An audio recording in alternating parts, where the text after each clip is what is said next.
you are the source of your headache. You are the bottleneck within inside of your business. And it's time to think a little bit bigger, think a little bit broader, think about the people that are helping you do what it is that you do, and see what you can offer them so that they feel like that they have a piece of the pie. Real business owner, real business owner. Whatever your situation is currently is not your forever situation. That's really what real business owners is, man. Like, we don't care where you come from, where are you going? Our goal and our job is to reduce the mistakes that you have to make or the money that you have to lose. You want to be an entrepreneur, you want to be successful, don't give up. You learn, adjust, and continue to move forward. Welcome back to another episode of the Real Business Owners Podcast with myself, Trevor Cowley. Guys, this week it's another solo episode. Kel was supposed to be here. Unfortunately, his father passed away last night, so he's being with his family. The only reason why I bring that up, guys, is because there's things that are much more important than business, that much more important than finances. And I know sometimes the world that we live in can distract us from all of the things that are truly, truly important when it comes down to the end of life, right? Which is family, which is the experience that you have with your family. And just becoming happy and fulfilled should be the priority. Obviously, you know, being successful is awesome, and being successful gives you more options in life to have those experiences with the people that you love and that you care about. But we don't necessarily need to get rich prior to, you know, taking time and enjoying the process of getting old with our family, our kids, our parents, whatever that may be. And so rest in peace, Big John. You know, Kel was lucky enough to be able to take him on an Alaskan fishing trip this last week. Prior, they knew it was, you know, kind of getting down to the wire, and the doctor said, you know, go do something, you know, go spend time with him and create memories. And that's exactly what he did. So I know he's struggling right now. And, you know, obviously we all understand that he should be with his family, not be recording a podcast with us today. Guys, that's not what the episode is about. The episode's really about employees. It's a common theme when I speak to people, whether it's mastermind members or just anybody in general that owns a business. They want to bitch and complain about the employees. It's hard to find good people. It's hard to find yes, it is. That's absolutely true. But if we continue to speak that out into the world over and over and over, we begin to believe it to the point where it feels as though, why put in the effort to even try? Because this is just what it is and I have to deal with it, right? And so there's this bias that happens that if you believe something, you'll do everything in your power to make sure that that belief is true. And so there are good people out there. Good people are being recruited. If you have good people, are you taking care of them? You know, that's the question that I have for you at this point. And throughout the process of building and growing a business, you're going to second guess yourself many, many times. You know, I remember, it was probably 2012, 2013. You know, we had grown a company up to like 17, 18 employees. And then within a few months, we were down to like 6. We had like 3 sales guys, a secretary, and one person doing fulfillment. And I was kind of handling customer support, doing the hiring and firing. And that was, you know, some dark times for me because it made me question everything about myself. It made me question my leadership ability, my management ability. And I want to share with you that, guys, you should analyze if there's things that you could change and change it, yes. But that is also kind of part of the process as well. You're going to be hit with many blows as you're building and growing a business. That's nothing new. Anybody that's ever built and grown a business to be successful have gone through these phases where they start growing their business and then all of a sudden it dwindles down. You know, it seems like when it rains, it pours. There's a reason why there's that saying. And so as you grow, expect when you're scaling for your business to eventually hit a spot where it retracts.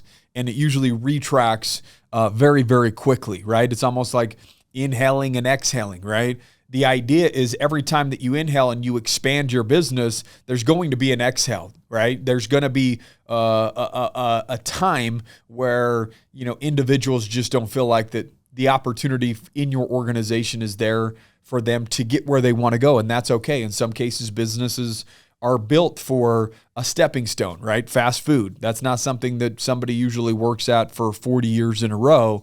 and ends up being wildly successful. Now, some people do it and end up being a manager and then manage a region. And so I'm not saying that those opportunities don't exist. It's just super, super rare to become big and successful in the fast food industry. And so usually that's a stepping stone for people that might work there for a year, 2 years, 3 years, and then move on to something else. And so is your business or the industry that you're in a stepping stone? And if it is there anything that you could do to change that and create opportunities for the individuals that you have? And maybe it's setting up another location. Maybe it's partnering with them where they go take, a city nearby and open up that second store, that second branch, whatever you want to call it, and you own 25% of it. They own 75%. They already know what you're doing. Maybe you could utilize the fact that you've trained them and they were amazing, because great people will eventually want to go do something for themselves. That's just kind of part of it. And great people also get recruited all the time. And so what are you doing to separate yourself from everybody else that also does what you do, right? And if you're not really doing that and you're not able to pay a decent wage, then people will do that. They'll act their wage. If somebody's getting paid $12 an hour, we can't expect excellence from $12 an hour. They will act their wage. They're going to call in sick. They're going to complain all the time. They're going to bitch and moan if you give them any additional responsibilities outside of what they expected coming into the day or into that job. And so if they accepted that position, they're accepting it because they don't feel as though that they're maybe worth, 20 or 25 or 30 or whatever it is per hour at that moment. And that's because they understand that, they lack skills, they lack effort, they lack talent, whatever that might be. And if you have individuals with skills that have effort, that are very talented, you better be doing everything that you possibly can to retain that individual, create an environment that's going to make them want to continue to work for you. And so it's super important. I was on a couple phone calls last week where they're like, man, I just keep getting calls. They want to, hey, just so that you know, I did this, and this, and this. And they're like, I don't care. That's awesome. So what you're saying is you're doing your job. And I had to remind the business owner that just because you expect everybody to operate like you do, and you can go about your day and accomplish things without having to tell everybody what you accomplished or what you did, that's not the same when it comes to employees. They want to be seen, heard, and appreciated. And so in some cases, subconsciously, they're coming to you, telling you everything that they did that day or something awesome so that they can get some love from the big guy, the boss, the head honcho. And it's important for you to make time for that and to give knuckles or daps when necessary, right? When they're doing their job and they're showing up and exceeding expectations, make sure that you're delivering bonuses, you're letting them feel seen, heard, and appreciated. All-stars, absolute all-stars, individuals that you maybe can't operate your business without. This is a super important one here. Is you need to start thinking about potential either profit sharing on jobs that they contribute in, or equity, because if you don't, somebody eventually will, or they might eventually go do their own thing and start their own business or whatever it may be. And so it's important to make sure that the individuals that are the pillars of your business understand that they're a pillar of the business. A couple conversations that I've had within the last month or so. An individual that is both of them were mastermind members. One of them already did profit sharing, offered 5% quarterly to his 2 dogs, the individuals that just grind, hustle, 12-hour days, 15-hour days, and really have just been there for him when he needed them every single time. And I said, I'm telling you, if they've been doing that for 3 years, 4 years, 5 years, that means they're ultimately capped out because they can't create this precious resource called time. They can't duplicate it. And if they're already working 12, 15-hour days, they're not going to be able to work more hours. If they're already involved in 5% profit sharing, what are you going to do it to 10%? Like, eventually something's got to give, and you've got to offer these individuals maybe 10% each of equity. You can still do your profit sharing. But the individual that I was communicating with is under a lot of of stress, dealing with a lot in his life currently. And so, and I think a lot of the times we take pride in being an individual that could bear the load or deal with a lot of stress or a lot of headache. And because that's part of our identity, we struggle, delegating or giving up certain responsibilities. The very thing that we bitch about is the thing that we feel as though that we, what's the right word? The very thing that we bitch about is the very thing that we get some sort of validation in, I guess is the right way to put it, right? And so when you get to a point in your business where you delegate, and that you don't have a whole lot to do anymore, and your phone's not ringing and you're not the go-to person anymore, you realize how much of your identity was tied up in, being the individual that was able to answer everybody's questions, solve all the problems. But it doesn't have to be that way. You just believe that to be true. So therefore, you continue doing what you're doing and continue to live the exact same life over and over with the same complaints, the same problems. And when you bitch and moan, it's about the same old shit. So you are the source of your headache. You are the bottleneck within inside of your business. And it's time to think a little bit bigger, think a little bit broader, think about the people that are helping you do what it is that you do, and see what you can offer them so that they feel like that they have a piece of the pie, even if it is a couple points in equity, profit sharing. When it comes to accounting firms or law firms, they do this thing called the waterfall or cascade effect, right? So let's say, for instance, you've built a business and it does $1 million a year, but you need somebody else now, and you have an all-star player on your team, and you want to give them equity. Maybe you give them equity after everything up and above the 1 million mark. So they share in, 20% of the profits, so to speak, from the $1 to $2 million mark, or 1 million and above, right? So you've already built the business up to the $1 million mark. And so you deserve everything that's at the million or below. But when somebody else comes in to help you stretch the business and help you grow the business to hit the next level, then they get a piece of the pie from where they're taking over and growing that business. And so that's an option as well. Secondly, if you're busy and you're completely overloaded, you need to think about reevaluating your prices. I talked to another individual that's a part of our mastermind, and I said, man, I'm scraping by 10, 11% profit margins, and it just doesn't seem like there's much headway. And he's wanting to try to add different services to his business model so that he has the ability to make more money. And I said, well, how busy are you right now? And he says, I'm backed up. And I said, well, are you like top of the market, bottom of the market, middle of the market in terms of your price? And he says, I'm fairly cheap. I offer a good deal. And my competitors are charging $135,000 for what I'll charge, $105,000 for. And I said, okay, you're the idiot then if you continue to do what you've always done and expect anything to change. Like if you have a tough time retaining employees, maybe it's because you're not able to pay them enough, because you're not charging enough for what, and the service that he provides is very unique. It's a very difficult job, and it requires basically a unicorn type individual to be able to do what he does. And so that's why it's so hard to find good people in his industry. And so I was like, well, if it's that hard to find good people, when you find them, don't you want to keep them? Don't you want to do everything that you can to create less stress and less headache in your life right now and in the future? You should retain those people and continue to add to the team, not add to the team because people are leaving the team.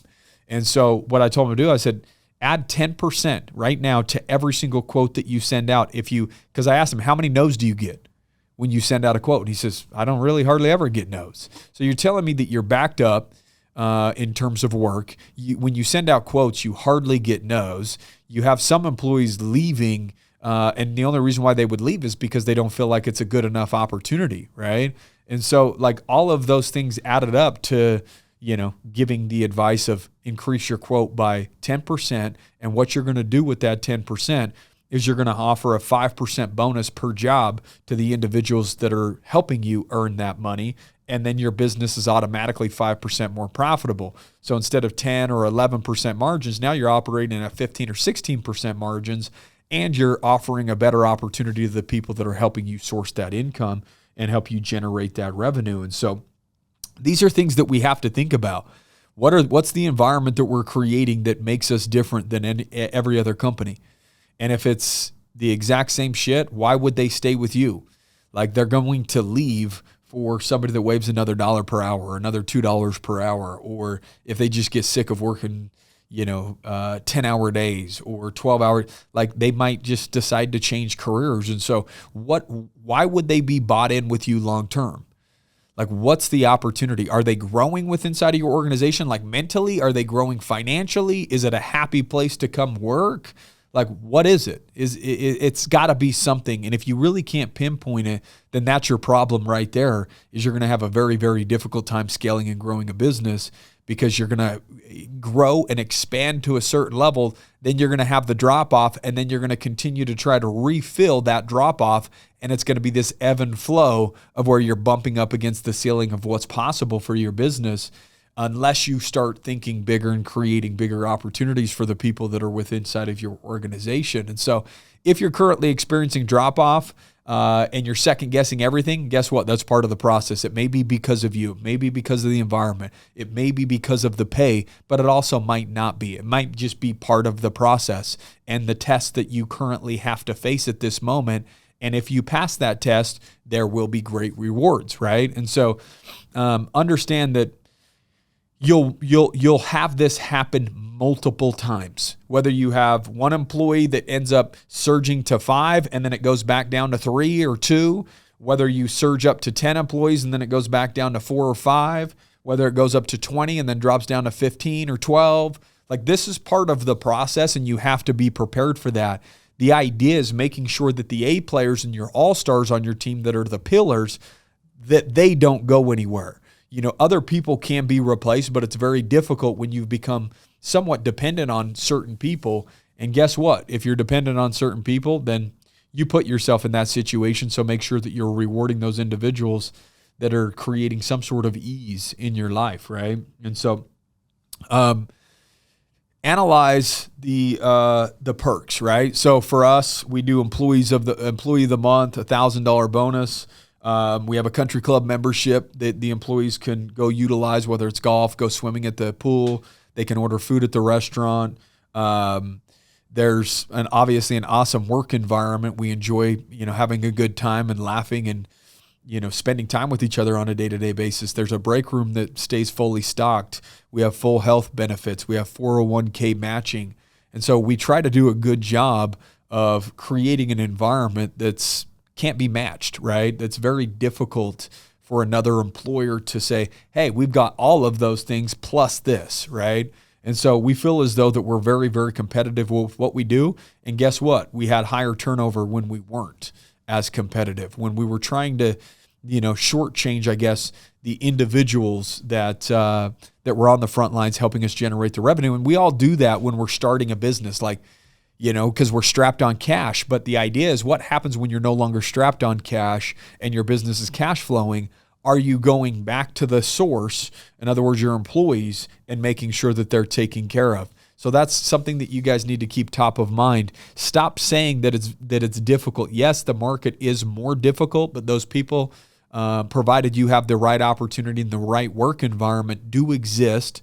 And they're probably searching you out as well. Now, if you don't have the right opportunity or work environment, what is it that you can add in order to make it the right opportunity or the right work environment, so that you have to deal with a little bit less headaches, a little bit less stress or pressure, because that's a big part of business, is trying to backfill people constantly leaving an organization when you could really be focusing on scaling and growing your business versus just maintaining at that point. And so that's something to think about. I hope this episode brought some value to you. Make sure you're rating and reviewing the podcast.